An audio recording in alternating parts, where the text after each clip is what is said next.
హరి ఓం శ్రీ గురుభ్యో నమః. శ్రీ రమణ సద్గురుదేవాయ నమః. ఈ రోజు గురుపదేశ రత్నమాల్లో విషయ భోగాలు అన్న అంశాన్ని నేను చెప్పుకున్నాము. అలా ఆఖరికి 2 ఉండగా మానేసాం అనమాట. అది దాన్ని చెప్పుకుని తర్వాత మాయా మనస్సు అనేటువంటి విషయాన్ని చెప్పుకుందాం. భోగ వస్తువులు జీవునికి ఆశలు కల్పించి తమ వైపు తిప్పుకోవడం చేత ఆత్మస్వరూపం మీద గల మక్కువ నుంచి దూరం చేసేస్తాయి. బయట మనకు కనపడుతున్నటువంటి విషయ వస్తువులన్నీ కూడా ఏమవుతున్నాయి, జీవుడికి ఆశలు కనిపిస్తూ ఉంటాయి. ఎందుకంటే అలవాటు పడిపోయి ఉన్నాం కాబట్టి జీవుడికి ఆశలు కల్పించి తమ వైపుకు తిప్పుకోవడం చేత ఆత్మస్వరూపం మీద మక్కువ ఉన్న వాళ్ళని కూడా వాటి నుంచి దూరం చేసేస్తాయి. ఆత్మస్వరూపమే ప్రాణానికి ప్రాణం కాబట్టి దాని నుంచి విడిపడమే మనకి కలిగే పెద్ద మరణము, పెద్ద హాని. మనం ఇలా జరిగితే మనకి ఇంత కీడు జరుగుతుంది, అలా జరిగితే కీడు జరుగుతుంది అనుకుంటాం గాని ఆత్మస్వరూపం మన ప్రాణానికి ప్రాణమై ఉండడం చేత దాని నుంచి విడిపడడం అంటే ప్రాణం పోవడం అని అర్థం. జీవన్ శక్తి అని నిర్వీర్యం అయిపోయాయని అర్థం. పెద్ద మరణం ఏంటంటే మన పరమాత్మ స్వరూపం నుంచి మనం దూరం అవ్వడమే అంటున్నారు. ఇక్కడ చాలా గొప్ప మాట.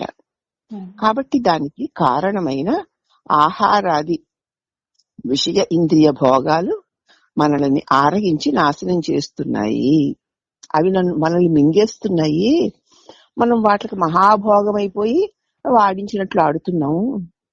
తెలిసి తెలిసి తెలిసి కదా మరి పులి నోట్లోకి జింక వెళ్ళినట్లు వెళ్ళిపోతున్నాం మనం ఈ ఇంద్రియ విషయాలలోనికి. అవి మనం భోగిస్తున్నాము అనుకుంటున్నాం గాని అవే మనల్ని మింగేస్తున్నాయి అంటున్నారమ్మా. నిజంగా ఎంత చక్కగా చెప్పారంటే అంత చక్కగా చెప్పారు ఈ విషయాన్ని. ఎందుచేత ఆ జీవుడికి ఆశలు కల్పించి వాటి వైపు తిప్పేసుకుంటాయి. కానీ మరి ఆత్మకి ఆత్మ అయినటువంటి, ప్రాణానికి ప్రాణమైనటువంటి, జీవానికి జీవమైనటువంటి, నేత్రాలకి నేత్రము, కర్ణాలకి కర్ణము, హృదయాలకి హృదయము, మనస్సులకి మనస్సు, శ్వాసలకి శ్వాస, ప్రాణములకు ప్రాణము అయి ఉన్నటువంటి మన హృదయ స్వరూపమైన పరమాత్మ నుంచి మనల్ని అవి దూరం చేస్తున్నాయంటే మృత్యువడిలో పడేస్తున్నాయని కదా అర్థం. ఈ విషయభోగ వస్తువులు జీవుడికి ఇంత నష్టం కలిగిస్తుంటే అది మనం ఇష్టంగా దానికి అర్పితమైపోతున్నాం. ఈ సత్యం మనకి గట్టిగా హృదయపూర్వకంగా తెలిసే వరకు ఇక ఈ జగత్తు అనేటువంటి మాయకి ఆహుతి కాకుండా ఉండలేము. తెలిసిందా? అందుకే స్వామి ఓంకార్ గారు చేసినటువంటి లోకశాంతి ప్రార్థన ఇంత అర్థవంతమైంది ఉంది. మనకి ప్రాణానికి ప్రాణమా పరమాత్మ, జీవానికి జీవమై ఉన్నాడా, జవానికి జవమై ఉన్నాడా, మన పంచ జ్ఞానేంద్రియాలకి శక్తి ఆయనే ఉన్నాడా, అణువణువుకి ఆధారంగా ఆయన ఉన్నాడా. ఆయనకి దూరమై ఈ వ్యామోహాలను పెట్టేటువంటి బాహ్య విషయాలలోనికి మనమే దూరి వెళ్ళడం మన మృత్యువుని మనమే కోరి తెచ్చుకుంటున్నాము, మన నాశనాన్ని మనమే కోరి తెచ్చుకుంటున్నాము. ఈ సత్యాన్ని అందరూ చక్కగా గ్రహించాలి. అయితే ఏం చేయాలి? చావు వద్దు అనుకుంటారు కదా అందరూ. వద్దు అనుకునే వాళ్ళు చావు కలిగించే దానికి దూరంగా ఉండాలని ప్రయత్నం చేస్తారు కదా. చావు అంటే నాశనం. ఈ ఇంద్రియ విషయ భోగాలకి చేరువయ్యే కొద్ది మన హృదయ పరమాత్మకి దూరం అయిపోతాం. ఏ పరమాత్ముడు లేకపోతే మనం జీవించి ఉండలేము. ఆ పరమాత్మకి దూరంగా ఉండడానికి, లోక విషయాలకు దగ్గరగా ఉండడానికి మరి ఎంత అజ్ఞానం, ఎంత మోహం, ఎంత మాయ కప్పితే మనం అలా ఉంటున్నాం. ఒక్కసారి ఏమిటి అసలు ఈ బ్రతికేమిటి, ఈ జగత్తేమిటి, ఈ విషయాలేమిటి, అసలు నేనెవరు, నన్ను ఉంచుతున్నది ఎవరు కనుక అని ఒక్కసారి ఆలోచిస్తే, ఓహో హృదయ పరమాత్మ, ఆయన లేకపోతే నేనే లేను, నా ఉనికి, నా జీవం ఆ పరమాత్ముడే అని తెలుసుకున్న తర్వాత నిన్ను ఆహుతి చేసే విషయ లోలత్వానికి జారి పడిపోవడం అంటే నీ గోతిని నువ్వే తవ్వుకుంటున్నావు అని అర్థం. కానీ ఎవ్వరికీ అది అర్థం కాదు. అందుకే మాయ అన్నారు, అదే మోహం అన్నారు. అది ఎంత చెప్పినా, అది బ్రహ్మాదులు వచ్చి చెప్పినా ఎక్కడమ్మా అంత గట్టిది మాయ. అగ్ని పోస్తే అగ్ని ప్రజ్వరిల్లుతుందే తప్ప ఆరుతుందా? ఇంద్రియాలకి విషయభోగాలు ఇస్తున్న కొలది కావాలి కావాలి అంటాయి. మనసుకి లోక విషయాలు అందిస్తున్న కొలది ఇంకా ఏముంది, ఇంకా ఏముంది, అక్కడే ఉంది, ఇక్కడే ఉంది అంటూ ఇంకా మళ్ళీ అడుగుతూనే ఉంటాయి. అలాగే మన ఆశలన్నీ ఫలించినప్పుడు కలిగే ఆనందంతో కోరికలేనే మంట తృప్తి చెందక, నీ కోరికలు తీరుతున్నాయి అనుకుందాం, నువ్వు అనుకున్నట్టు సాగుతోంది అనుకుంటున్నావు, అలాగే నిన్ను పొగిడేవాళ్ళు బోలెమంది ఉన్నారనుకుందాం, అలాగే నీకు ఏవో భోగాలు భాగ్యాలు వస్తున్నాయి అనుకున్నాం, కానీ నీకు తృప్తి కలుగుతుందా? ఇంకా ఏదో ఇంకా ఏదో ఇంకా ఏదో కావాలనేటువంటి కోరిక పెంచుతూనే ఉంటుంది. ఎలాగా ఆజ్యం పోసే కొలిది నిప్పు మండుతున్నట్లు. అప్పుడు ఈ ఇంద్రియ విషయాలన్నీ కూడా మంట తృప్తి చెందక చల్లారక ఇంకా కోరికల మంట ఎక్కువైపోతూ ఉంటుందే తప్ప ఇక్కడ తీరడము తృప్తి కలగడం అన్నది ఉండనే ఉండదు. పంచేంద్రియ వాంఛల రూపమైన విషసర్పం మన ప్రాణం తీయడానికి కాటులా ఏమన్నానా, పంచేంద్రియ విషయాలే విషసర్పం. మనకి ఒక్కొక్క ఇంద్రియము ఒక్కొక్క శిరస్సుగా మనల్ని మన మీద విషయాలనే విషయాన్ని కక్కుతుంది. అయినా దాన్ని ఇంకా అమృతం అన్నట్లే సేవించుకుంటున్నాం మనం. పంచేంద్రియ విషయవాంఛల రూపంలో విషసర్పము మన ప్రాణం తీయడానికి కాటు వెయ్యక్కర్లేదు. లోకంలో ప్రాణం తీయడానికి పాము కాటెయ్యాలి, కానీ పంచేంద్రియాలు అనేటువంటి విషసర్పాలు మన ప్రాణం తీయడానికి కాటు వేయక్కర్లేదు. విషయాలను ఒక్కసారి చూసినా వినినా తలిచినా చాలు, ఇంకంతే. నీ పతనానికి నువ్వే కారణమైనట్లే. ఒక్క విషయం ఒక్క ఇంద్రియం విషయానికి లొంగినా, అది తలచినా చాలు, మరణమే. అది ఊరుకోదు, జన్మలకి వచ్చేస్తుంది మళ్ళీ మళ్ళీ మళ్ళీ మళ్ళీ మళ్ళీ మళ్ళీ. కనుక విషయవాంఛలనే విషపు కోరలు కలిగిన సర్పము కంటే భయంకరమైన దాన్ని మనం ఎక్కడా అసలు అంత భయంకరమైన సర్పం ఇంక ఎక్కడా లేదు. అది అంత భయంకరమైన సర్పమై ఇంద్రియ విషయాలు అంత మోహాన్ని పెడుతూ తమ వైపుకి ఆకర్షించుకుని మనల్ని నాశనం చేసేస్తుంటే ఆ విషయాన్ని అమృతం అనుకుని తాగుతున్నారు అంటే అంతకంటే అజ్ఞానం లేదు. అటువంటి సర్పం ఎక్కడ వెతికి చూసినా ఉండదు. కాబట్టి పంచేంద్రియ విషయాలే మనకి పరమశత్రువులు. ఇక అవే విష సర్పాలు.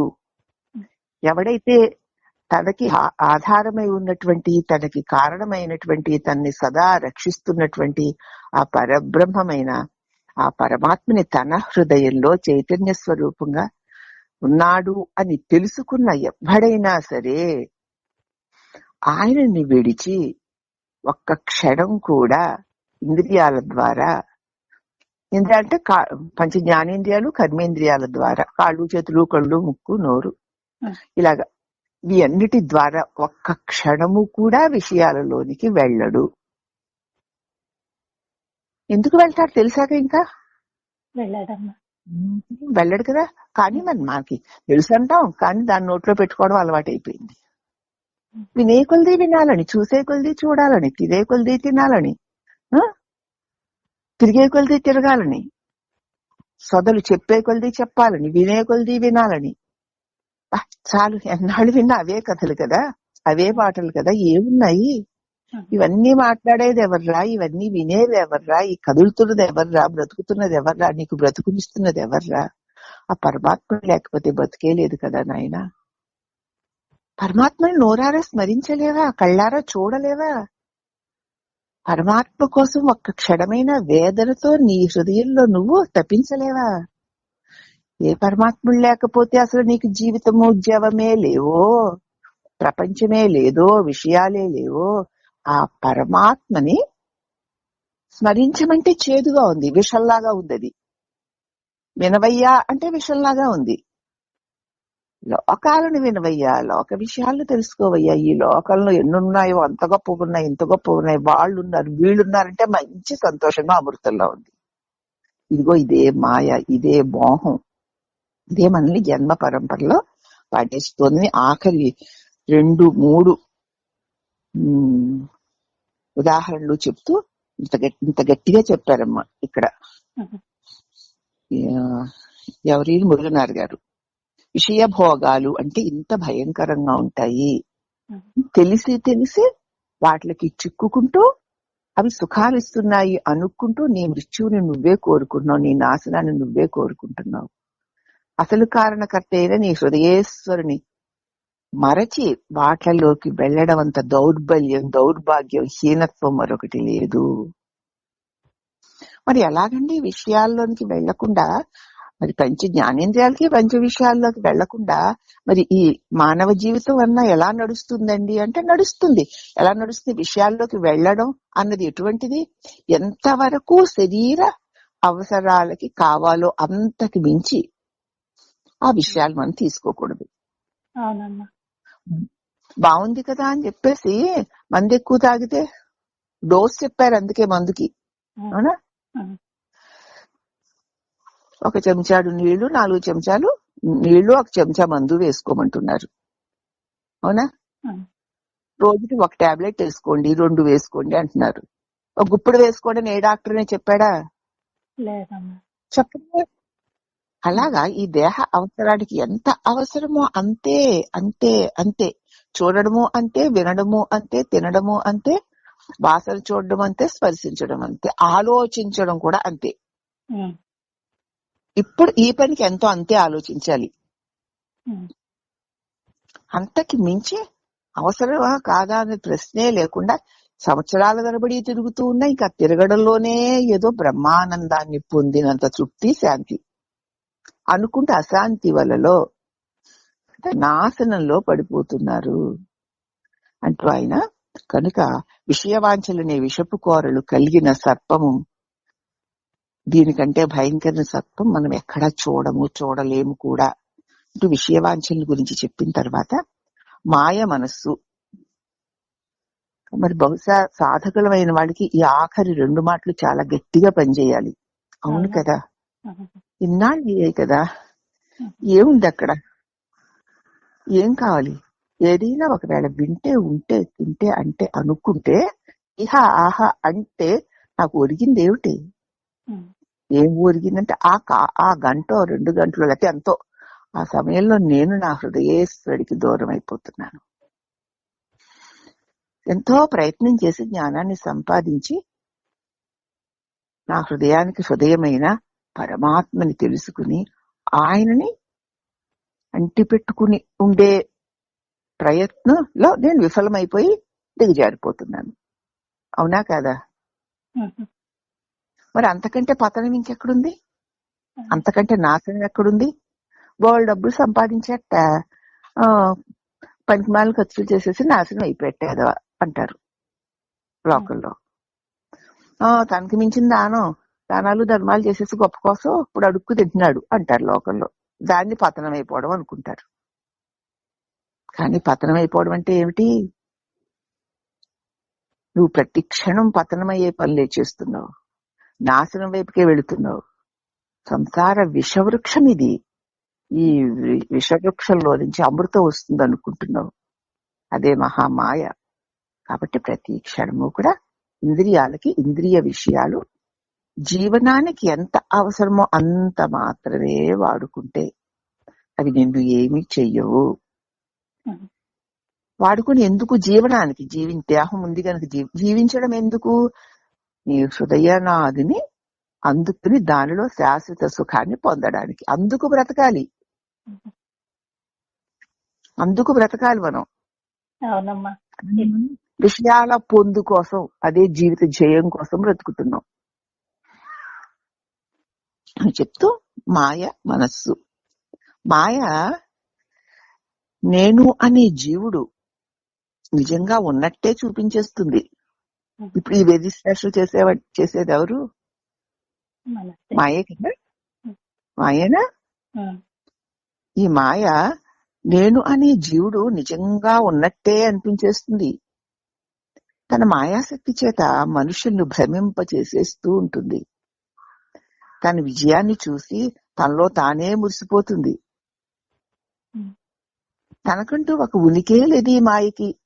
నేను కాబట్టి అలా చేశాను, నేను కాబట్టి ఇలా చేశాను, మంచి భలే పని చేశా, అలా చేయాల్సిందే వాళ్ళకి, ఇలా చేయాల్సిందే వాళ్ళకి అనుకుంటూ తన చాకచక్యాలకి, తన తెలివితేటలకి మురిసిపోతూ ఉంటుంది. అదే మాయ.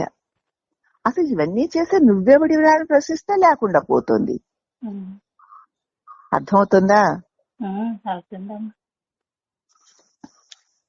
అందుచేత ఉన్నాను అనే సద్రూప ఆత్మ జ్ఞానాన్ని అనుభవించినప్పుడు అజ్ఞాన రూపమైన బాహ్య వస్తువులు ఎన్ని ఉన్నా నష్టము లేదు. ఉన్నావన్న ఆ సత్య స్వరూపం మీద స్పృహ కలిగి ఉంటే బాహ్య వస్తువులు ఎన్ని ఉన్నా నీకే నష్టము ఉండదు. కారణం ఏమిటి? ఆ అనాత్మ గురించిన అజ్ఞాన అంధకారం హృదయంలో ప్రకాశిస్తున్న ఆత్మజ్యోతిని కొంచెమైనా మరుగుపరచలేదు కదా. నువ్వు నీ స్వరూపంలో నిలిచి ఉన్నప్పుడు ఈ లోకంలో ఈ విషయాలు ఇవన్నీ ఎన్ని ఉన్నా అవి నిన్నేమీ చెయ్యవు. నువ్వు నీ స్వరూపాన్ని మరిచిన క్షణంలో లేనిది కానిది అయిన నేనన్న అహంకార భావన నిన్ను లోగొని ఏం చేస్తుంది? నిన్ను ఈ విషయాల్లో నష్టపరుస్తుంది. అందుచేత ఈ అజ్ఞానాంధకార పూరితమైన ఈ మాయ నీ నిజస్వరూపపు ఎరుకలో నువ్వు ఉంటే నిన్నేమీ చెయ్యలేదు. ఎందుకంటే నీ హృదయంలో వెలుగొందుతున్న ఆ పరమాత్మని ఇది ఏమాత్రము మరుగుపరచలేదు. ఒకరి నీడ ఎంత పొడవుగా, ఎంత వెడల్పుగా, ఎంత నల్లగా ఉన్నా సూర్యుని మరుగుపరచగలదా? మన నీడ చాలా పొడవుగా ఉంది, చాలా వెడల్పుగా ఉంది, చాలా నల్లగా ఉంది, పెద్ద నీడ. అది సూర్యుని వెలుగుని మరుగుపరచగలదా? కానీ ఈ నీడ సూర్యుని ప్రకాశాన్ని ప్రస్ఫుటం చేస్తుంది కదా. సూర్యుని ప్రకాశ సన్నిధానంలోని ఈ నల్లని నీడ కూడా ఉంది, చూసుకో. ఇంకా స్పష్టంగా సూర్యప్రకాశం తెలియజేస్తుంది. అలాగే ఈ ప్రపంచ దృశ్యాలు ఆత్మ ప్రకాశంను రుజువుపరుస్తున్నాయని భావం. ఈ ప్రపంచ విషయాలు, ఈ ప్రపంచంలోని దృశ్యాలు అసలు నిజానికి పరిశీలించి చూస్తే వీటిలన్నిటికీ ఆధారమైన పరమాత్మ యొక్క ప్రకాశాన్ని అతి స్పష్టంగా రుజువు చేస్తున్నాయి. ఏ అఖండ చైతన్య స్వరూపమైన పరమాత్మ లేకపోతే ఈ నానా విధాకారైన నానా రకాలైనటువంటి దృశ్యమానమైన ఈ జగత్తుకి ఉనికి లేదో. దీనికి ఆధారము ఆ పరమాత్మే అయి ఉన్నటువంటి జ్ఞానాన్ని మనకి ఇంకా స్పష్టంగా తెలియజేస్తాయి. అవునా? అవునమ్మా. దేవుడు దేవుడు దేవుడు అంటున్నాం కదా. నీకు ఒళ్ళంతా పొగరే, ఒళ్ళంతా దేవుడుంటే దేవుడిని చూస్తున్నావా నువ్వు? నువ్వే రాజ్యం వెళ్తే ఇంక నీకు దేవుడు ఏమిటే? ఎక్కడున్నాడని దేవుడు దేవుడు అంటున్నావు? ఏం కావాలని దేవుడు దేవుడు? నేను పూజలు చేసేస్తున్నావా? యజ్ఞయాగాలు క్రతు హోమాలు చేసేస్తున్నావా? ఎందుకు అసలు చేస్తున్నావు? ఎందుకు చేస్తున్నావు? ఏం కావాలి నీకు? ఇంకా మాయలో పడిపోయి ఇంకా విషయభోగాన్ని వాళ్ళకంటే గొప్పగా వీళ్ళకంటే గొప్పగా ఆహా ఓహో అంటూ పొందడానికి. అందుకేగా ఎవరు చేసిన లోకంలో. అందుచేత పరమాత్మ యొక్క ఆత్మ ప్రకాశాన్ని అది ప్రకటిస్తోంది. అంటే దైవం ఒకడు ఉన్నాడు, అతన్ని ఆశ్రయించాలి అనేటువంటి స్పృహ కలుగుతోందిగా మనకి. విషయ భోగాల వ్యామోహంలో ఉన్న వాళ్ళందరికీ భక్తి కూడా బాగా పెరిగిపోయింది ఈ మధ్య. భక్తులట ఎందుకు? నువ్వు విషయాలే సుఖాలు ఇచ్చేస్తుంటే, ఆ విషయ సుఖాలను నువ్వు ఆహాయిహి అని తిరిగేస్తుంటే నీకు దేవుడు ఎందుకు? ఎందుకంటేనండి ఇది ఇంకా కావాలి, ఇంకా కావాలి, ఇంకా కావాలి. నేను, నా వాళ్ళు, వాళ్ళ వాళ్ళు, వీళ్ళ వాళ్ళు, వీళ్ళు, నాకు ఇష్టమైన వాళ్ళందరూ సంతోషంగా ఉండాలి. ఎలా ఉంటారు సుఖంగా సంతోషంగా? ఎక్కడ నువ్వు సుఖ సంతోషాలు అడుగుతున్నావో అక్కడ సుఖ సంతోషాలు ఉన్నాయా అని చూడొకసారి. మరి ఉంటే మరి ఇంక దేవుణ్ణి నువ్వు ప్రార్థించడం ఎందుకు? అర్థమవుతుందన్నది. కాబట్టి ఎక్కడ సుఖ సంతోషాలు లేవో, ఎక్కడ శాశ్వత శాంతి లేదో, ఎక్కడ తృప్తి లేదో అక్కడ నుంచి శాంతి, సౌఖ్యము, తృప్తి కావాలని కదా మరీచికల్లో నీకు నీరు కావాలని అనుకుంటున్నట్లు అలా కోరుతున్నావు నువ్వు. ఆ కోరినప్పుడు ఎలాగూ నువ్వు దేన్ని కోరుతున్నావో ఆ విషయ ప్రపంచం నీకు ఇవ్వలేదు గనక ఇంకా మోహ పెడుతుంది. కానీ ఇవ్వలేదు గనక ఎవడో ఒక దేవుడు నాదుడు ఉన్నాడు, వాడిని ప్రార్థిస్తే ఇవన్నీ ఇస్తాడు అనుకుంటున్నావు. అప్పుడు నీకు దేవుడు కావాల్సి వచ్చాడు. ఇప్పుడు దేవుడు అంటే ఎవడు? ఏమో గాని దేవుడు ఉన్నాడు, ఆడికి దండాలు పెట్టుకుంటే, ఆడికి పూజలు చేసుకుంటే, ఆడికి ఇచ్చేసుకుంటే అది చేసుకుంటే మనకి ఇవన్నీ ఇస్తూ ఉంటాడు. ఈ మాయా విష ప్రపంచంలో నుంచి నాకు అవి ఇవి ఇస్తూ ఉంటాడు. ఇస్తూ ఉంటాడులే. అవి ఏం చేస్తూ ఉంటాయి? ఇక నిన్ను కబళిస్తూ ఉంటాయి. ఆ కబళించే వాటిని అడుగుతావు. పోనీ దేవుడు ఏదో ఒకడు ఉన్నాడే, అక్కడ ఉన్నాడే, ఏం చేస్తున్నాడో వాడు ఇస్తుంటే నువ్వు నిన్ను కబళించే వాటిని అడుగుతున్నావు తప్ప, ఏమిటి స్వామి ఇలాగా ఇన్ని సంవత్సరాలుగా ఇంతలాగా ఈ విషయాలను తెలుసుకుంటున్నాను, వింటున్నాను, తింటున్నాను, ఉంటున్నాను, చూస్తున్నాను, అంటున్నాను, అనుకుంటున్నాను, కానీ ఎక్కడా తెములు తెంపు లేదేమిటి దీనికి? ఎప్పుడు చాలు అన్న గొడవే రావట్లేదేమిటి దీనికి? ఎన్నాళ్ళు ఇలాగా, ఎన్నేళ్ళు ఇలాగా, ఎన్ని జన్మలు ఇలాగా? ఈ మాయలో నేను ఎన్నాళ్ళు మాయా? ఇది నిజమా? నిజమే అయితే నాకు ఒక ఇంద్రియము ఒక సుఖాన్ని ఆహా అని అనుభవించాక మళ్ళీ అడగకూడదు. ఇలా ఈసారి ఈ ఇంతకాలం మన పంచ జ్ఞానేంద్రియ ఎన్నిసారి ఆహా ఓహో అంటూ ఎన్ని విషయాలను అనుభవించామో, కానీ అవి మళ్ళీ మళ్ళీ అగ్నికి ఆజ్యం పోసినట్లుగా పెరిగిపోయాయే తప్ప తరిగాయా? చూసుకోండి ఎవరి జీవితాల్లో వాళ్ళు. తరగట్లేదు కదా. మరి ఎంతకాలం ఈ తరగడం అయిపోవడం ఉండదా? ఇక అసలు నాకు నిజంగా ఇవి అవసరమా? ఇప్పుడు ఇంద్రియాలు పని చేయకపోతే అప్పుడు ఈ విషయాలు నేను ఏం చేసుకుంటాను? అన్నీ ఉంటాయి కన్నా ఇంద్రియాలు పని చేయకపోతే ఈ విషయాలు నన్ను ఏమిటి ఉద్ధరిస్తాయి? వీటిని పట్టుకు తిరిగాను కదా. మరి తప్పకుండా ఒకప్పటికి ఇంద్రియాలు శిథిలం అయిపోతాయి. అవి పని చేయనప్పుడు నీవు తిరిగిన పట్టుకు వేళ్లాడిన విషయాలు నిన్ను ఉద్ధరిస్తాయా? ఆ విషయ వ్యామోహాల్లో పడి ఉండే వ్యక్తులు నిన్ను కాపాడుతారా?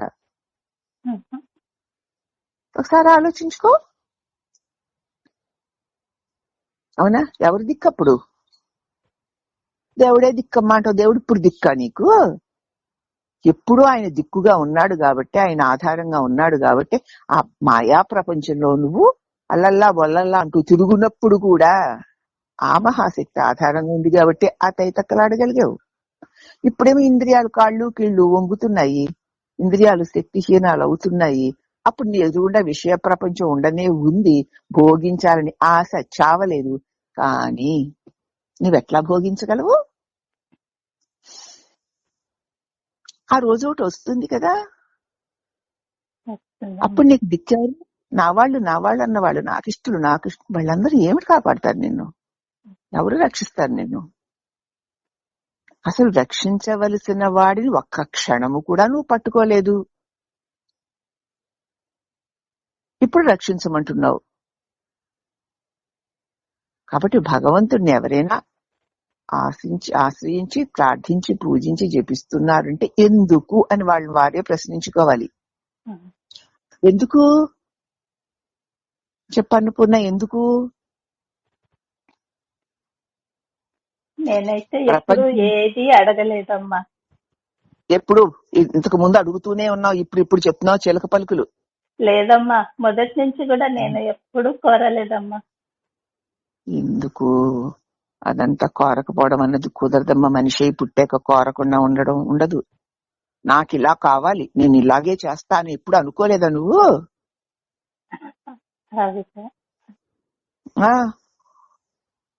నాకు ఇలాగే ఉండాలి, నాకు ఇలా లేకపోతే కుదరదు అని అనుకోలేదా ఎప్పుడు? మాయ మూసుగదే. ఇలాగే ఉండాలి, ఇలాగే ఉండాలంటే ఎందుకు ఉండాలి? అలా ఉండదు అది అని అంగీకరించగలిగినప్పుడు నేను ఏది కోరలేదు అని అనొచ్చు. ఇప్పుడు అంగీకారం వస్తుంది. అదే మరి ఇప్పుడైతే వస్తుంది. ఎన్నాళ్ళకి? గురువు వచ్చిన తర్వాత. అదే మరి మేము పుట్టినప్పటి నుంచి ఇలాగే ఉన్నాం, మాకు అన్నీ వచ్చు, మేమన్నీ ఎరుగుదు, మేమన్నీ చేయగలం, మాకు తెలియదు అనుకుంటున్నారేమో అంటారు. 60-70 ఏళ్ళు వచ్చాక ఈ తెలియడాన్ని మేమే చేసేస్తున్నాం, మాకు ఎప్పుడో తెలుసు. మోహం ఇలా ఉంటుంది, చెప్పినా అర్థం అవ్వదు, మాకు లేదు అని అనిపిస్తూ ఉంటుంది మోహం. అహంకారం యొక్క ప్రాబల్యం అంత ఘనంగా ఉండి మనకి ఏమీలో మనం ఎంతో బాగున్నా ఇతరులే చెడ్డగా ఉన్నారంటాం. మీరు చెప్పేది సరైన వాస్తవమే తల్లి, కరెక్ట్ వాస్తవమేనమ్మా. అందుచేత మనం ఏం చేసుకోవాలి? ఆత్మజ్యోతిని, ఆ హృదయంలో ప్రకాశిస్తున్న ఆత్మజ్యోతిని ఈ మాయ ఏమాత్రము మరుగుపరచలేదు గనక, ఏ అఖండ ప్రకాశమైనటువంటి చైతన్యం నాయందే నా హృదయంలోనే ఉందో వెళ్ళి ఈ విషయాలను వదిలేసి ఆ హృదయ జ్యోతిని ఆశ్రయించు. దాన్ని ఏ మాయ, ఏ ఇంద్రియ విషయ వ్యామోహాలు ఏమీ చెయ్యలేవు. కాబట్టి రక్షకుని చెంత చేరు అంటున్నారమ్మా. మాయ నశించేది, ఉనికి లేనిది, జడమైనది. అది ఆత్మని తన వశపరుచుకొని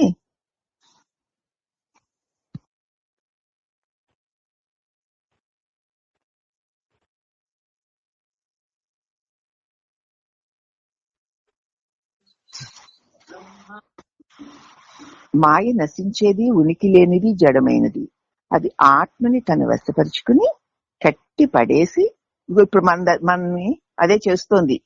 మాయ అంటే అది ఎవరిదో ఏదో కాదు, అది నశించేది, ఉనికి లేనిది, జడమైన మాయ మన స్వరూపమైన ఆత్మని తన వశపరిచేసుకుని కట్టి పడేసి తర్వాత వదిలేస్తుంది అనడం, తర్వాత ఎప్పుడో ముక్తి వస్తుంది అనడం, అనుకోవడం ఎంత అజ్ఞానపూర్వకమైన మాట. అసలు ఆత్మని మాయ ఎట్లా కట్టివేయగలదు? అసలు ఆత్మని మాయ ఎలాగని మరుగు చేయగలదు? అసలు ఆత్మ ప్రకాశం ఉంటేనే కదా, ఒక వ్యక్తి సూర్యుని ఎదురుగుండా ఉంటేనే కదా నీడ ఏర్పడుతుంది. ఆ నీడ నిన్ను లేకుండా చేస్తుంది అంటే ఎంత అజ్ఞానంగా ఉంది. ఆ వ్యక్తి నా నీడ లేకుండా చేస్తుందా? చేయగలదా? ఇదిగో మాయ కూడా ఒక వ్యక్తి యొక్క నీడ లాంటిది. అలాగే మాయ నశించేది, ఉనికి లేనిది, జడమైంది అయి ఉండగా ఇది మనల్ని ఇంత మోహ పెట్టి ఇంత విషయాలనేటువంటి విషసర్పాల వశం చేసేసి మరి జన్మ పరంపరలో తిప్పేసి ఇంత దుఃఖితుల్ని నాశనము చేస్తోంది అని కదా ఇప్పుడు మనం తెలుసుకున్నాము. ఏమిటి మాయ అని ఎవరు ప్రశ్నించరు. అది ఆడించినట్టు ఆడేయడమే, మళ్ళీ మధ్యలో భక్తులు మనం అనుకుంటూ అది కూడా మాయే. అందుచేత అది నశించేది, దానికి ఉనికే లేదు. సూర్య సన్నిధానంలో ఒక వ్యక్తి నించుంటే ఏర్పడినటువంటి నీడకి ఉనికిందా? కానీ ఆ వ్యక్తి ఉన్నంతసేపు ఆ నీడ ఉంటుంది, కానీ నీడ ఆ వ్యక్తిని ఏమీ చేయలేదు. అలాగే మాయ కూడా అలాంటిదే.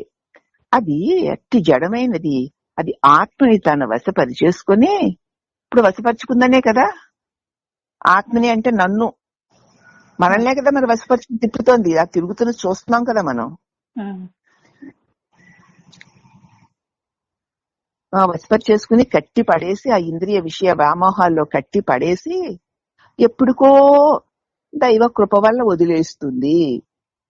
అదే ముక్తి అనుకోవడం ఎంతో అజ్ఞానంతో కూడిన వాళ్ళు మాట్లాడే మాట. ఎందుకంటే అసలు మాయ అంటే ఏమిటి? ఎందుకు నాకు ఈ విషయాల మీద ఇంత వ్యామోహం కలుగుతోంది? అంతేకాకుండా ఈ విషయాల్ని ఎంత ఎంత అనుభవించినా వీటికి తృప్తి ఉండడం లేదు కదా.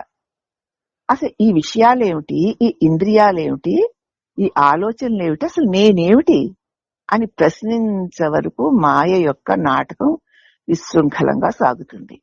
ఒకసారి ప్రశ్నించి చూసావా, మాయకి ఉనికే లేదు. అది ఎలాంటిదంటే ఒక దోమ నోటిని బాగా తెరుచుకొని ఈ విశాల ఆకాశాన్నంతా మింగి తర్వాత వాంతి చేసుకుని ఉమ్మేశాను అందిట. ఒక దోమ నోరు బాగా తెరుచుకుని ఈ విశాలంగా ఉన్న ఆకాశాన్నంతా మింగేస్తా ముందు, తర్వాత మళ్ళీ వాంతి చేసుకుని బయటకు ఉమ్మేస్తా అని అనడం కంటే కూడా ఎంతో మూర్ఖమైన మాట. ఈ మాయ నిన్ను మింగేసి ఈ ఇంద్రియ విషయ వ్యామోహాల్లో తిప్పేసి నాశనం చేసేస్తోంది. ఇప్పుడు అదేగా జరుగుతోంది. అంటే అది నిజంగా ఎంత అల్పమైన మాటో. మాయంటే ఏమిటా అని ప్రశ్నించారు. అసలు మాయంటే ఎవరు నమ్మరు. ఇదేం మాయా అనుకుంటాం.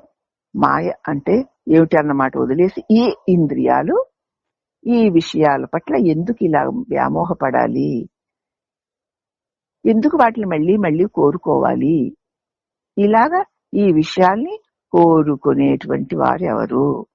నేనే కదా. నేనెందుకు వీటిని మళ్ళీ మళ్ళీ కోరుకుంటున్నాను?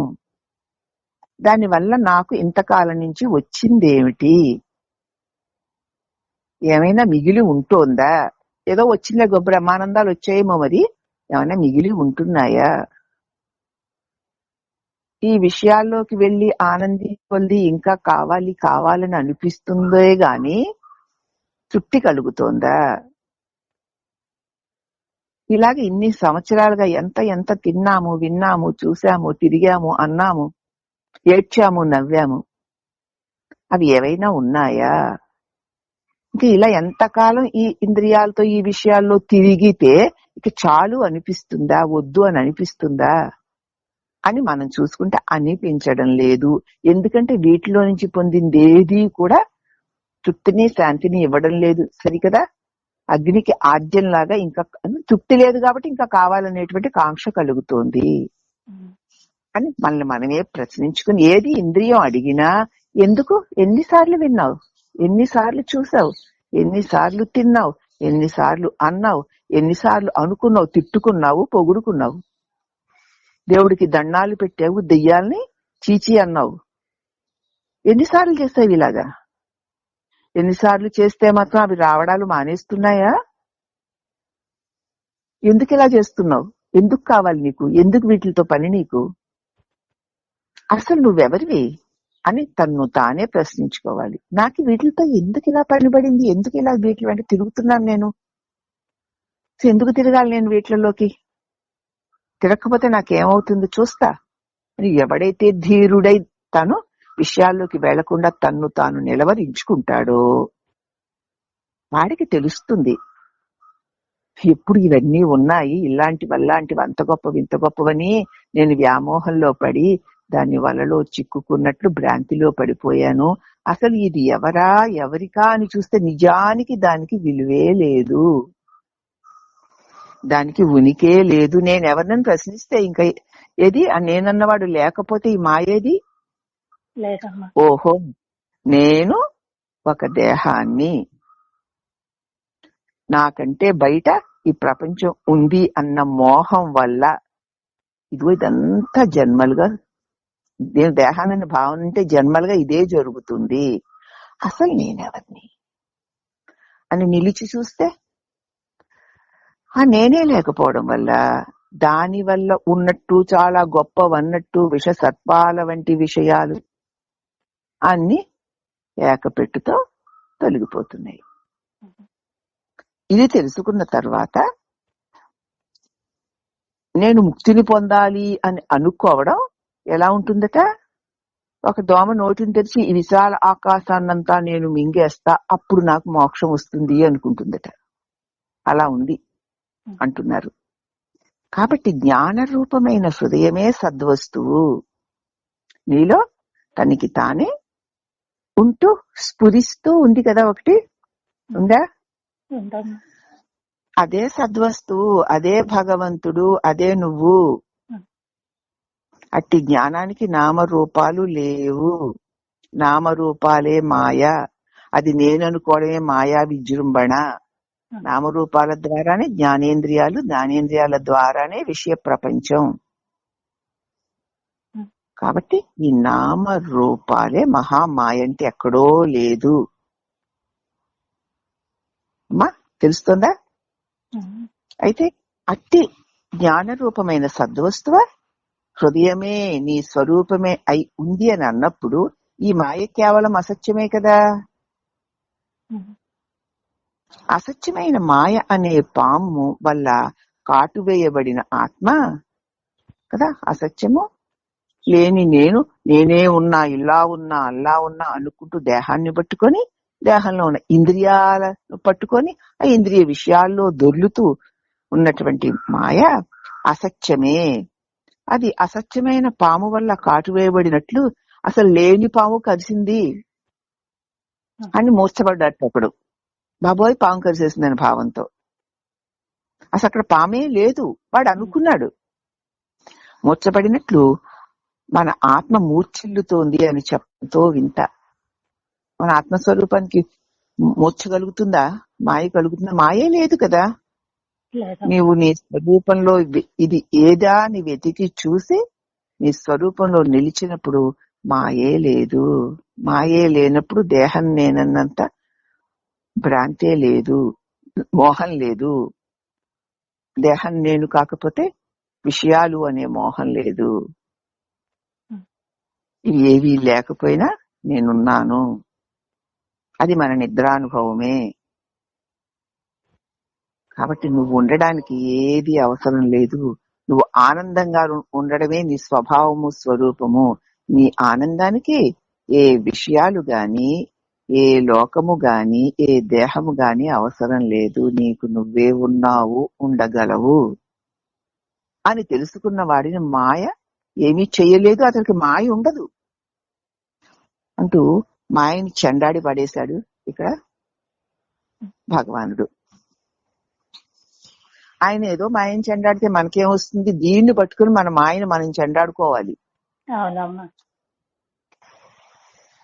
అజ్ఞానము. దేహమే నేను అనుకునే బుద్ధిహీనులు జ్ఞాన్ని చూసి వాళ్ళు పనిచేస్తున్నారుగా, వాళ్ళు భోంచేస్తున్నారుగా. మరి పెద్ద జ్ఞానులట అద్వైత జ్ఞానానికి ఇవన్నీ ఎలాగమ్మా రెండోది లేదంటున్నారు? ఇవన్నీ ఎలా సాగుతాయి, ఎలాగ పొత్తు కుదురుతుంది అని ప్రశ్నించి జ్ఞాని జ్ఞానానికి లక్షణాలు ఆరోపించి తమ మూర్ఖత్వాన్ని వెల్లడిస్తారు. జ్ఞానికి ఆయన జ్ఞాన లక్షణాలన్నీ ఈ విషయ లోక లక్షణాలు ఆరోపించి చూపిస్తూ మూర్ఖత్వాన్ని వెల్లడిస్తూ ఉంటారు. లోకులు దేహమే నేననుకునే బుద్ధిహీనులు ఇంద్రియ విషయాలను అనుభవించడానికే పుట్టాము, వాటిలో తిరగడమే మా జీవిత లక్ష్యం అనుకునేటువంటి అల్పులు. జ్ఞానం చూసి అనుకుంటే వీరు పనిచేస్తున్నారుగా, వీరే వండుతున్నారు, వీరు తింటున్నారు, వీరు అన్ని అనుభవిస్తున్నారు, వీళ్ళు జ్ఞానులే, ఆహా మనకంటే ఎక్కువగా వీళ్ళు అన్ని చేసుకుంటున్నారుగా. మరి జ్ఞాని అయితే ఇవన్నీ ఎలా కుదురుతాయి? ఎలాగ పొత్తు కుదురుతుందండి? మీరు చెప్పేది మీరు చేసేది వేరుగా ఉంది కదా. నేను చిన్మయ స్వరూపాన్ని, నేను ఈ దేహేంద్రియ మనోబుద్ధులు కాను అని తన ఆత్మస్వరూపాన్నిలో తానుండి దాన్ని వెల్లడి చేస్తున్నాడు జ్ఞాని. కానీ శరీరం ఇంద్రియాలతో పనులు చేస్తున్నాడు. చేస్తున్నప్పుడు శరీరం ఇంద్రియాలే తామే అనుకునేటువంటి అల్పజ్ఞులు అదేమిటి నాలాగే వాళ్ళు ఉన్నారు, నాలాగే వాళ్ళు తింటారు, నాలాగే వాళ్ళు కదులుతున్నారు, మరి మనం చేసిన పనులు వాళ్ళు చేస్తున్నారు, పైగా నాకు దీంతో సంబంధం లేదంటాడేమిటి? ఇది ఎంత మోసం అంటూ ఆ జ్ఞానికి ఈ బాహ్య లక్షణాలను ఆరోపించి తమ మూర్ఖత్వాన్ని తామే చాటుకుంటూ ఉంటారు. తన పెళ్లి వైభవాలను మాత్రమే చూసిన ఒక కన్నెపిల్ల ఇదే దాంపత్య సుఖానుభవము అనుకొని ఆనందిస్తుంది. తన పెళ్లి వైభవాలను మాత్రమే చూసిన ఒక కన్నెపిల్ల అదే దాంపత్య సుఖానుభవము అనుకుని ఆనందిస్తుంది. అట్లాగే ఆత్మానుభవ శూన్యులై కేవల శాస్త్ర పండితులు తాము వదులుతున్న శుష్క వేదాంతమైన పుస్తక జ్ఞానాన్ని అద్వైత జ్ఞానము తలంచి పొంగిపోతూ ఉంటారు. తన పెళ్లిని తన వైభవాన్ని చూసుకుంది, తన సంసార జీవితాన్ని తాను అనుభవిస్తోంది. సంసార జీవితం అంటే ఇదే, ఇంతకంటే ఎవ్వరికీ ఏమీ లేదు అనుకుంటుంది. చదువు నిన్న ఆ ఇంద్రుడు ఆ ఇంద్రాణితో కూడిన వైభవం నాకు తప్ప ఇంకెవడికి లేదు అనుకున్నట్లు. అలాగే ఆత్మ అనుభవం అయితే లేదు వాళ్ళకి. కేవలం శాస్త్రాలు చదివి మా పండితులు అనుకుంటూ ఆ శాస్త్రాల గురించి చెబుతూ మేమే గొప్ప జ్ఞానులము, మేమే గొప్ప అద్వైత విజ్ఞానమును గురించి తెలుసుకున్న వారము అనిపోతూ ఉంటారు. తెలుసుకున్నావా? నేర్చుకుని పాడుతున్నావు. నువ్వు పొందుకున్నావా? నేర్చుకుని పాడుకోవడం వేరు, అనుభవించడం వేరు. అవునా? ఋగ్వేదం వచ్చండి, అనర్గళంగా పాడుతాడు. సామవేదం పాడాడా ఆ గానానికి మోహితం అయిపోతాం మనందరం. నేర్చుకున్నాడు, ఆ రాగ లయయుక్తంగా పాడుతున్నాడు. కానీ సామవేదంలో ఉన్నటువంటి ఒక్క వాక్యానికి అర్థం తెలుసా? నువ్వు ఆ అర్థాన్ని ఒక్కసారైనా అనుభవించావా అంటే లేదు. అందుచేత శాస్త్రాలు చదువుకున్నంత మాత్రాన పండితులం అనుకొని మాకంతా తెలిసిపోయింది, అసలు ఏమీ తెలియని వాడే మాకు అన్నీ తెలుసని విర్రవీగుతుంటే ఇంకా పండితులు మాకు అన్నీ తెలుసని విర్రవీగరా? అది సంగతి. పరమాత్మ తత్వాన్ని గ్రంథాల ద్వారా నేర్చుకున్న అనేకులు నేర్చిన తాను ఎవ్వరా అని విచారించి ఇవన్నీ నేను ఎలా నేర్చుకోగలిగాను, నాకు ఇవన్నీ ఎలా వచ్చాయి అని అనుకో. నేను ఇది నేర్చుకున్నా, అది నేర్చుకున్నా, అది కంట కావచ్చు, ఇది కంట కావచ్చు, ఇది పాడేయగలను, అది చెప్పేయగలను అంటారే. నాకు అన్నీ తెలుసు, అది తెలుసు, ఇది తెలుసు అంటారే గాని తాను ఇలా నేర్చుకున్న నేనెవరు, నాకు ఇది ఎలా నేర్చుకోగలిగాను అని విచారిస్తే అహంకారం నాశనం అయిపోయి ఆనందంలో మునిగి ఉండలేక నేనెవరా అని విచారించేసరికి ఏమవుతుందమ్మా, ఈ పాండిత్యం నేర్చుకున్నవాడు, పాటలు నేర్చుకున్నాడు, విషయాలన్నీ తెలుసుకున్నవాడు కాస్త మునిగిపోతాడు. మునిగిపోయిన వాడితో పాటు వాడి తెలివితేటలు, వాడికి తెలిసినవి, వాడి గొప్పలు తిప్పలన్నీ మునిగిపోయాయి. అప్పుడు ఏ అలజడి లేని నిత్యానందం, ఒక గొప్ప శాంతి వాడికి కలుగుతుంది. అయినా అలాగ మునిగి ఉండలేక ఆ శాస్త్ర పాండిత్యంతో బాగా గర్వించి జ్ఞానులు కూడా పరీక్షించడానికి సిద్ధమైపోతారు. వీరి అజ్ఞానాన్ని ఏమని చెప్పాలి? సరే, నీకు చెప్పింది, దారి చూపించింది కదా శాస్త్రం. కాబట్టి నీవు ఉంటేనే ఇవన్నీ తెలియబడుతున్నాయి, ఇవన్నీ నువ్వు నేర్చుకోగలుగుతున్నావు. నీవు తెలివై ఉన్నావు కాబట్టే ఇవన్నీ నీకు తెలియబడుతున్నాయి. ఈ తెలివినైనా నేనెవరు అని ప్రశ్నిస్తే ఈ తెలివి కూడా స్వల్పమైంది కాబట్టి అక్కడ ఆ నేను అనేటువంటి ఆ అల్పజ్ఞానం కూడా మునిగిపోతుంది. దాంతో పాటు నువ్వు నేర్చుకున్న ఈ ప్రపంచ జ్ఞానాలు, లోక జ్ఞానాలు, శాస్త్ర జ్ఞానాలు కూడా లేకుండా పోతాయి. ఆ పోవడం కూడా గురువు అనుభవానికి ఇస్తారు. దానిలో మునిగి ఉండలేక ఎందుకంటే తాను చెబుతూ ఉండాలి, వింటూ ఉండాలి, అందరూ ఆహా ఓహో అనాలి, లేకపోతే ఆ పనులు ఈ పనులు చేసేస్తూ నలుగురు మెచ్చుకోవాలి. దానికి అలవాటు పడి ఉండడం చేత మేము ఇంత గొప్పవాళ్ళం అనుకుంటూ గర్వించి వాళ్ళు జ్ఞానులు కూడా మీకేమో తెలుసు, నన్ను అడగని నేను చెప్తా మీకు, అదొచ్చా పలానా ఋగ్వేదంలో అదో పలానా భాగంలో పలానా శ్లోకం మీకు వచ్చా జ్ఞానులు కూడా అడగడానికి సిద్ధం అవుతారు. వాళ్ళు వీరి అజ్ఞానాన్ని ఏమని చెప్పాలి? ఏమని చెప్పాలి వాళ్ళకి? చెప్తే వాళ్ళకి అర్థం అవుతుందా? వింటారా? వింటే మాత్రం తెలుసుకుని అది ఆచరిస్తారా? తమ దోషం తాము తెలుసుకుంటారా? అటువంటి వారికి ఏమని చెప్పగలము? అందుచేత అజ్ఞానం అంటే ఇలా ఉంటుందని చెప్తున్నారమ్మా. వర్తమానం ఇప్పుడున్నాను కదూ, ఉన్నయి నేనెవరు? సరేలే, కళలోను నిద్రలోను ఉన్నవాడిని ఎలాగూ ప్రశ్నించలేము, అవకాశం లేదు. ఇప్పుడున్నావా లేదా? మరి ఈ నేనెవరు అన్న సంగతి తెలుసుకోలేని అసమర్థులు రాబోయే జన్మల్లో, గత జన్మల్లో తాము ఎలా ఉన్నాము, ఎలాగ ఉంటాము అని ఎంతో శ్రమతో ఈ ధ్యానం ఆ ధ్యానం చేసి తెలిసేసుకోవడానికి ప్రయత్నిస్తారు. ఇప్పుడు నువ్వు ఉన్నావు, నేను ఎలా ఉండగలిగానా అన్న సంగతిని తెలుసుకోలేరు. గత జన్మలో ఏమిటి, రాబోయే జన్మలో ఏమిటి అని తెలిసేసుకోవడానికి వాళ్ళు వీళ్ళు చెబుతారు అనుకుని వాళ్ళ దగ్గరికి వెళ్ళిపోవడం, లేకపోతే నేనే తెలుసుకుంటానని ఆ గత జన్మల కోసం, రాబోయే జన్మల కోసం ధ్యానాలు చేస్తూ ఉంటారు. అసలు ఇప్పుడు నువ్వు ఉంటే కదా, ఇప్పుడు ఉన్న నువ్వెవరివో తెలుసుకోరా, అప్పుడు గతం గురించి భవిష్యత్తు గురించి తెలుసుకుందా అని అంటే అది చేయడం మానేసి ఇలాంటివంటి ప్రయత్నిస్తూ ఉంటారు. అది చంటిబిడ్డ తన నీడని పట్టుకోవడానికి తాను ప్రయత్నం చేయడం లాంటిదే. పిల్లాడు పాకుతూ పాకుతూ నీడని పట్టుకోవడానికి చేసే ప్రయత్నం వంటిదే. నువ్వు ఉంటే గతము భవిష్యత్తా, నువ్వు లేకుండానా? నేనుంటేనే. మరి నేనెవరో తెలుసుకోవోయ్, ఉన్నావా లేదా?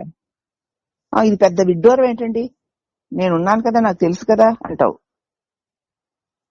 నువ్వెవరైతే చెప్పు అంటే నేను ఎల్లయ్యనంటావు, నేను రంగయ్యనంటావు. అవునా? రంగయ్య అంటే ఎవరు? ఇగో ఇదేనండి తెలుస్తోంది కదండి. ఆహా అని ఎవరంటున్నారు? నేనే కదండి. మరి నువ్వెవరు?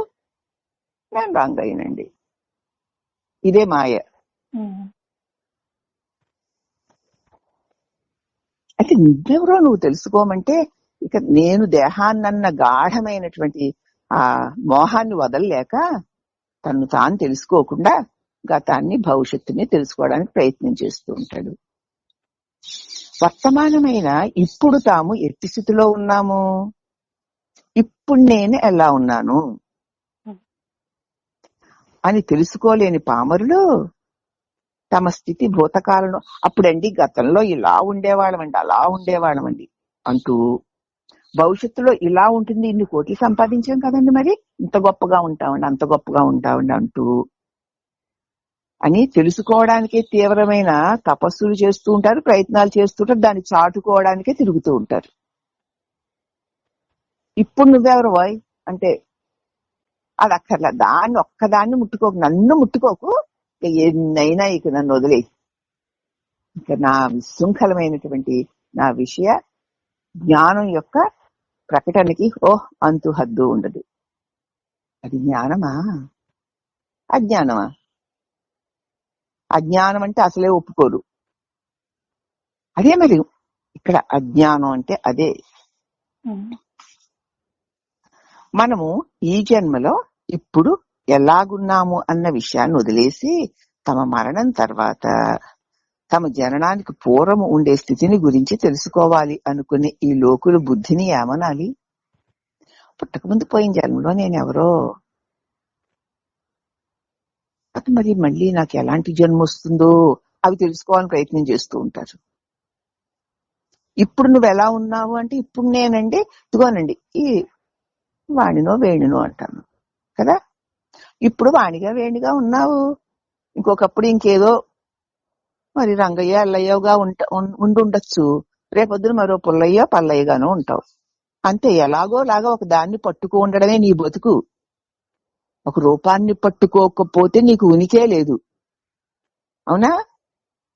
దానికోసం నువ్వు వెతుకుతున్నావు. ఇప్పుడు అసలు ఈ రూపాన్ని పట్టుకుని వేలాడుతున్న నేనెవరిని అని నిన్ను ప్రశ్నించుకుని అమ్మో దాన్ని మాత్రం వద్దండి, అదే మాయ. అసలు దాన్ని ముట్టుకోనివ్వదమ్మా. అప్పుడే గట్టిగా నిలబడాలి. ఏమిటి నిజమా ఇది నేనా? సరే నిన్న గురించి రేపు గురించి తెలుసుకోవడం, నేను ఇంకొక దేహంలో ఉండి ఉండొచ్చు, రేపు ఇంకొక దేహం నుండి ఎలాగైనా దేహంతో దహింపబడే దేహంతోటే కదా ఉండాలి.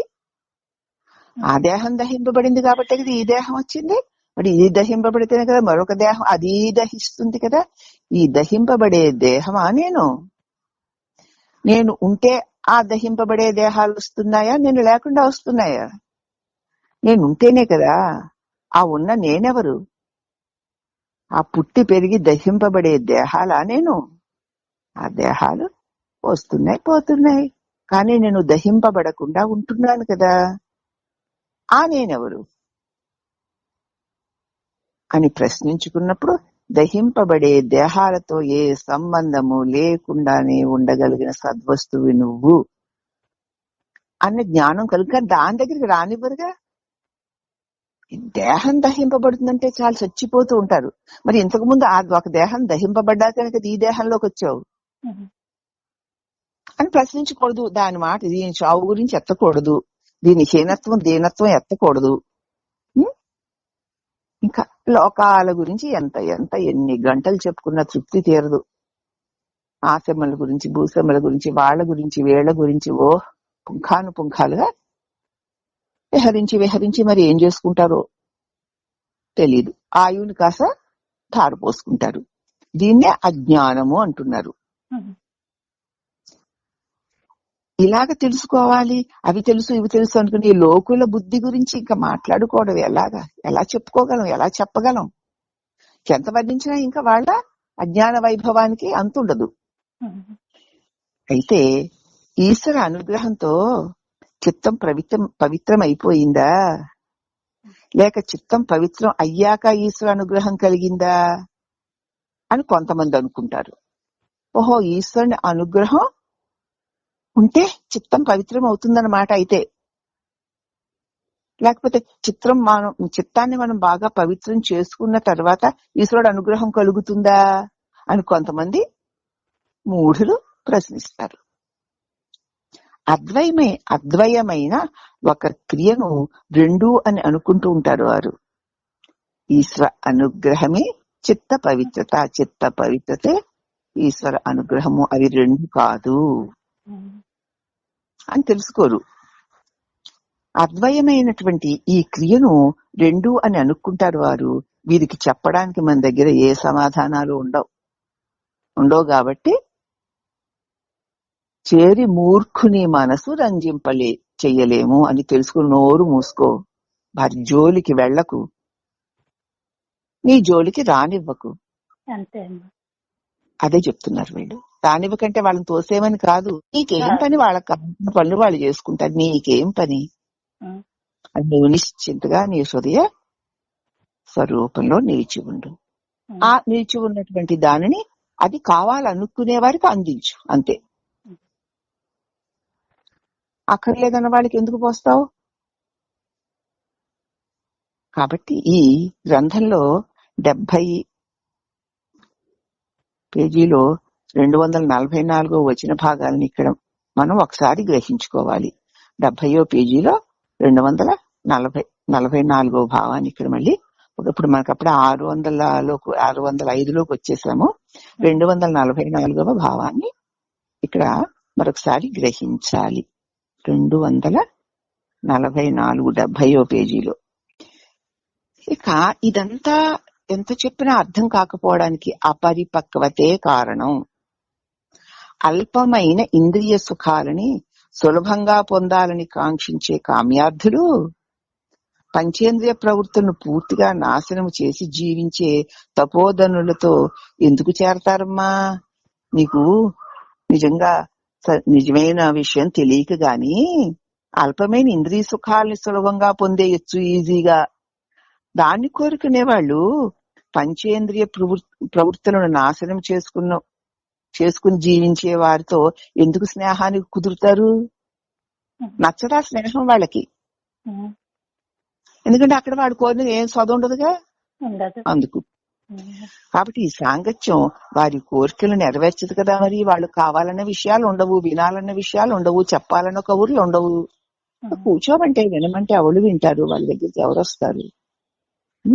వాళ్ళకి అల్పమైన ఇంద్రియ విషయాలు, వాటిని సులభంగా ఆహా అంటూ గ్రహించేయడాలు, వాటిని పొందాలని కాంక్షించే కామ్యార్థులు పంచేంద్రియ ప్రవృత్తుల్ని పూర్తిగా నాశనం చేసుకుంటూ జీవించిన తపోధల దగ్గరికి ఎందుకు వస్తారు?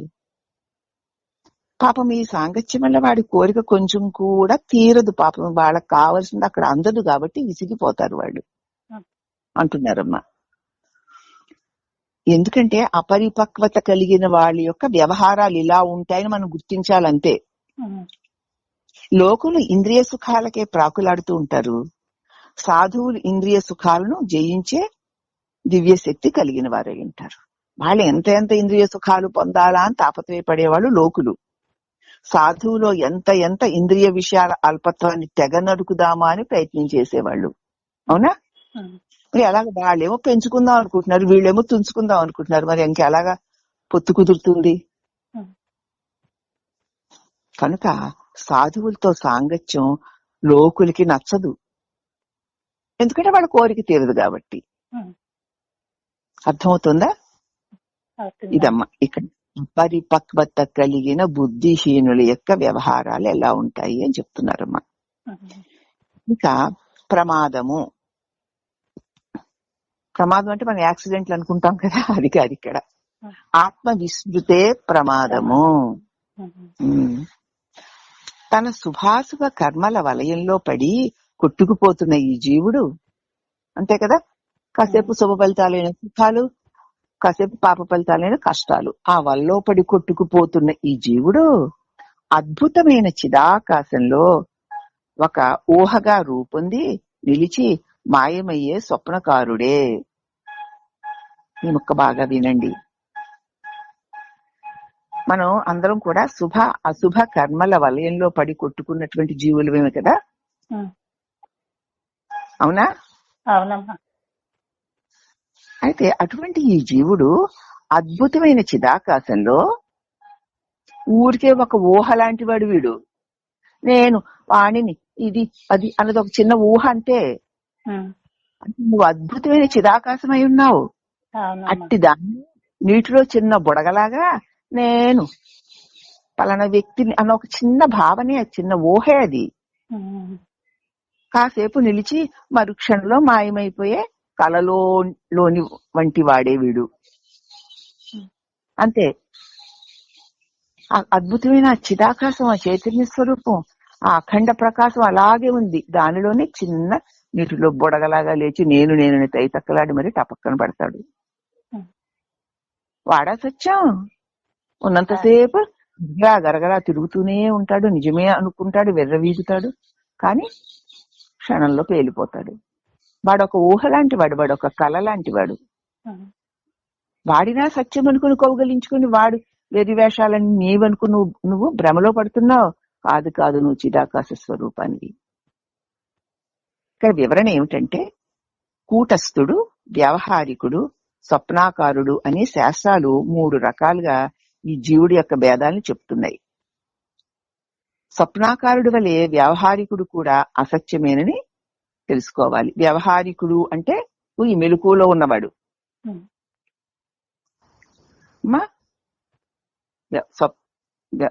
ఎవరు? స్వప్నాకారుడు అంటే కలలో ఉన్నవాడు. కలలో ఉన్నవాడు ఎంత సత్యమో ఈ మెలకువలో ఉన్నటువంటి వాడు కూడా అంతే సత్యమో అని తెలుసుకోవాలి. అర్థమవుతుందా? కలలో ఉన్నవాడు ఎంత సత్యమో ఈ మెలకువలో ఉన్నవాడు కూడా అంతే సత్యము అని తెలుసుకో. అందంగా అలంకరింపబడే శిరోజాలు రాలిపోయిన క్షణమే అవి అశుభ్రమైనవని తలిచి పారేస్తాం కదా. ఎంత గొప్పవో, అంతంతకుళ్ళు, రింగులు జుట్లు, ఆ జుట్లు ఈ జుట్లు అనుకున్న వెంట్రుకలు రాలిపోతే అవి ఎంత దూరంగా పట్టుకెళ్లి పడేసో చీచా అని. అంతకు ముందు మా తలని అంటుకొని ఉన్నంతసేపు దాని శోభలు, దాని సౌభాగ్యాలు, దాని అందాలు ఎంత ఎలా మెరిసాయి. రాలిన క్షణంలో దాన్ని ఎంత పనికిమాలిన వస్తువుగా దూరంగా పడేస్తున్నాము. అలాగే లోకులు ఉచ్చస్థితి నుంచి దిగజారి అధహస్థితి కలుగుతుందని పూర్వుల వాక్కులు. లోకులందరూ కూడా తమ ఉన్నతమైన వారై ఉండి కూడా ఈ విషయభోగ లాలసత్వంలో పడి తిరుగుతుంటే అధోస్థితికి జారిపోతారు. నెత్తెక్కి ఎంత బాగున్నాయో. అసలు ప్రతి మానవుడు అన్నవాడు ఆ ఉచ్చస్థితిలో ఉన్నవాడే, తాను తెలివై ఉన్నవాడే. కానీ తన స్వరూపముని మరిచిపోయిన కారణంగా వాడు ఈ ఇంద్రియ వ్యవహార వ్యామోహాల్లో పడిపోయి రాలి నెత్తి మీద ఉండి శోభను కలిగించినటువంటి ఆ వెంట్రుక రాలి పనికి మాలిన వస్తువైనట్లు అయిపోతాడు. బాబలే మంచి ఉదాహరణ. చాలా బాగా చెప్పాడమ్మా. అలాగే లోకులు ఉచ్చస్థితి దిగజారితే అధస్థితి కలుగుతుంది. కనుక ఆ ఉచ్చస్థితి నిర్భయమైన స్థితి, ఎంతో విలువ కలిగిన స్థితి. ఆ ఉచ్చస్థితిని వదిలేసి ఈ దీనాతి దీనమైన చి అని వదిలిపారవేయవలసినటువంటి స్థితిలో ఉండి ఎంతో బాగున్నావు అనుకుంటే అంతకంటే అజ్ఞానం ఉందా?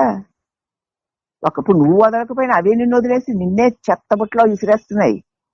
అవునా? ఇంద్రియ విషయాలు నిన్నేమన్నా పట్టుకు వేలాడతాయి ఏమిటి? ఇంద్రియాలు వేలాడతాయా? ఈ దేహం నిన్ను పట్టుకుని ఇంత మోహంతో దీన్ని కౌగిలించుకుని ఇంద్రియాలను పట్టుకుని నా కాళ్ళు నా చేతులు అనుకుంటూ నా విషయాలు నా ఇష్టాలు అనుకుంటూ వీటిని పట్టుకుని నువ్వు ఊరేగుతున్నావు తప్ప అవి ఎప్పుడో ఒకప్పుడు నిన్ను వచ్చి వెంట్రుకను పడేసినట్టు వరదలు పడేస్తాయి. అయినా సరే మోహం పోదు. ఎప్పుడోకప్పుడు నిన్ను దొలపరించేస్తుంది ఇది. అయినా సరే భయం లేదు.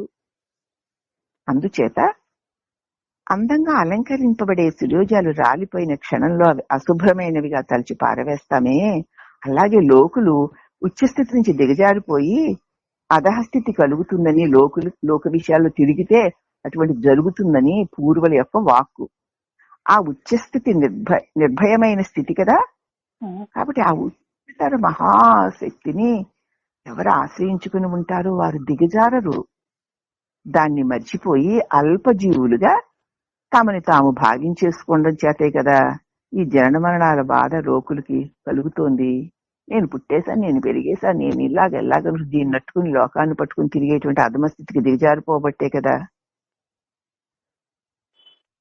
అంచేత వెండి కొండల నిత్య ప్రత్యక్షంగా వెలుగుతున్న ఆత్మని ఎరిగి ఆత్మనిష్టలో ఉండడం మానేసి నిత్యము సర్వకాల సర్వావస్థలలోనూ నేను లేకుండా పోలేదు. అవునా? ఉందా లేదా? మరి ఉందమ్మా. సర్వకాల సర్వావస్థల్లోనూ నేను నిత్య ప్రత్యక్షంగా వెండి కొండలాగా తేజోమయంలాగా ఉన్నాను అని వెలుగుతూనే ఉన్నాను. అట్టి తన్ను తాను ఎరిగి తాను ఆత్మస్వరూపుడై ఉండకుండా ఆ స్థితిని మర్చిపోయి మనస్సు చెలించడం చేత నీ స్వరూపాన్ని నువ్వు మరిచిపోయి అది తనని వదిలి మిగతా తొమ్మండుగునే లెక్క పెట్టుకున్న 10వ వాడిలాగా ఉంటుంది. తన్ను మర్చిపోతాడు, ఇంకన్నీ లెక్కెడతాడు అందరు. నేను అసలు నువ్వుంటే అందరూనా, అందరూ ఉంటే నువ్వా? వాళ్ళున్నారు కదండి, వీళ్ళున్నారు కదండి, వాళ్ళు లేకపోతే ఎలాగండి, వీళ్ళు లేకపోతే ఎలా అంటే నువ్వుంటే వాళ్ళందరూ, నిన్ను మర్చిపోతావు. ఇదంటావు అదంటావు, వాళ్ళంటావు వీళ్ళంటావు, అప్పుడంటావు ఇప్పుడంటావు. ఎవరున్నారు? నిన్ను ఎవరు తలుచుకుంటున్నారు అసలు? ఎవరైనా అసలు నిన్ను ఎందుకు తలుచుకోవాలి ఇంకొకళ్ళు? నువ్వెవరినో తలుచుకుంటున్నావు, నీకేం ఒరుగుతుంది? వాళ్ళు చచ్చేవాళ్ళు, నువ్వు చచ్చేదాన్ని.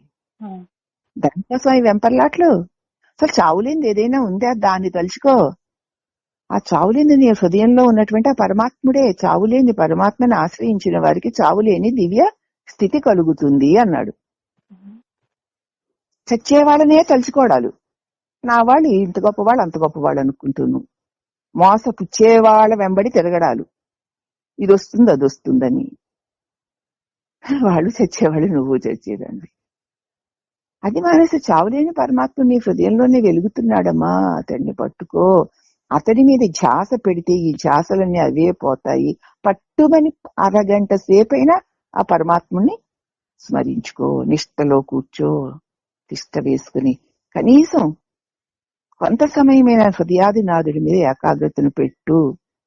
అబ్బే అమ్మో, ఒక గంట సేపు అరగంట సేపు ఎంతో కూర్చొని పాడాలి కాబట్టి ఆ సహస్రాలు మనకొద్దు అంటూ ఉంటారు. నేను దేవుడా అంటూనే ఉన్నావు అంటూ ఉంటారు. ఏమిటిది? ఎవరి కోసం ఎవరిని మోసం చేసుకుంటాం? మనల్నే కదా మనం మోసం చేసుకుంటున్నాము. అందుచేత నీ నిజస్వరూపం వెండి కొండలాగా నిత్య ప్రత్యక్షంగా వెలుగుతున్న నీ దివ్యమైన ఆత్మస్వరూపాన్ని ఎరిగి సదా ఉన్నాను, మెలకువలో ఉన్నాను, కలలో ఉన్నాను, నిద్రలో ఉన్నాను, నేనెప్పుడూ ఉన్నాను, అలా ఉండుటే నా నిజస్వరూపము. నేను స్వానుభవంతో చక్కగా స్పష్టంగా ఉన్నాను అని తెలుసుకుని ఈ స్థితిలో నువ్వు నిలిచి ఉండడం మానేసి ఈ చలించే మనస్సును పట్టుకొని నిన్ను నువ్వు మర్చిపోయి మరి మిగతా 90 లెక్క పెట్టి అయ్యో 10వ వాడు లేడని కంగారు పడిపోయేవాళ్ళు లాంటి పనిలాగా ఉంది. నిన్ను విడిచి ఏదీ లేదు, ముందు నిన్ను నువ్వు పట్టుకో అంటున్నారు. అంటే ప్రమాదం ఇట్లా జరుగుతుంది. 10 మంది వెళ్ళారు, వాళ్ళు మళ్ళీ తిరిగి వస్తున్నారు. 10 మంది ఏరు దాటారు. ఒరే అందరూ ఉన్నామా లేదా అని ఒకసారి చూసుకుందామరా అని వరుసగా నుంచోమన్నారు. ఒక్కొక్కరిని లెక్క పెడుతున్నారు. 90 వస్తున్నారు. 10వ వాడు లేడరో చచ్చిపోయాడో అని ఏడుస్తున్నారు.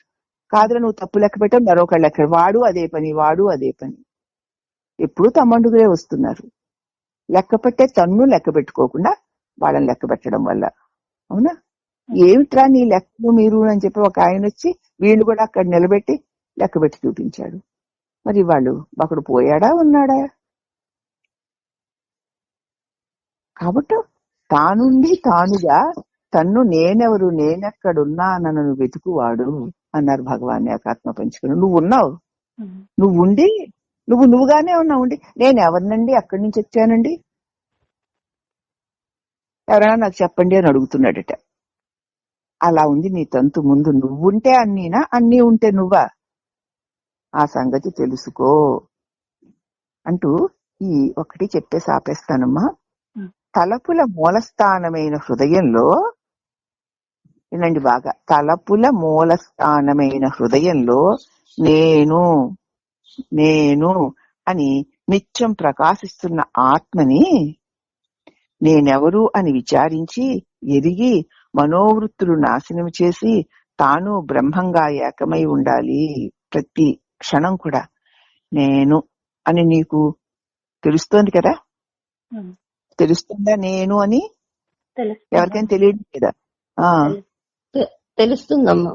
నేను నాకు తెలుస్తున్నాను కదా, ఆ నేనెవరు అని మాటికి ప్రశ్నించి మనోవృత్తులు అలా ప్రశ్నించి నిలబడితే ఈ మనోవృత్తులనే నాశనం అయిపోతాయి. అప్పుడు తాను బ్రహ్మముగా ఏకమై ఉన్నాను అన్న అనుభవం కలుగుతుంది అని చెప్తున్నారు గనక నేను నన్ను నేనెవరని ప్రశ్నించుకుని నిలిచి ఉండాలి. అలా కాకుండా జీవుడిలాగా విడిపోయి చెడిపోకు. విడిపోయావా చెడిపోతావు జీవుడివై. కాబట్టి విడిపోయి చెడిపోకు. నేనెవరు అని ప్రశ్నించి తలంపు లేని నేనన్న భావం లేని స్థితిలో ఎంత ఎక్కువగా నువ్వు ఉంటూ ఉంటావో అప్పుడు ఈ మనోవృత్తులన్నీ వాటికవే నాశనం అయిపోతాయి. ఇప్పుడు ఏకమైన బ్రహ్మంగా నిలిచిపోయి ఉన్న అనుభవం నీకు కలుగుతుంది. అది మానేసి ఈ జీవుల్లాగా నీ నిజస్వరూపా నుంచి విడిపోయి చెడిపోకు నాయనా. ఇదే ఆత్మవిస్మృతి, ఇదే మహాప్రమాదము. ఆ ప్రమాదానికి లోబడవద్దు అని చెప్తున్నారు.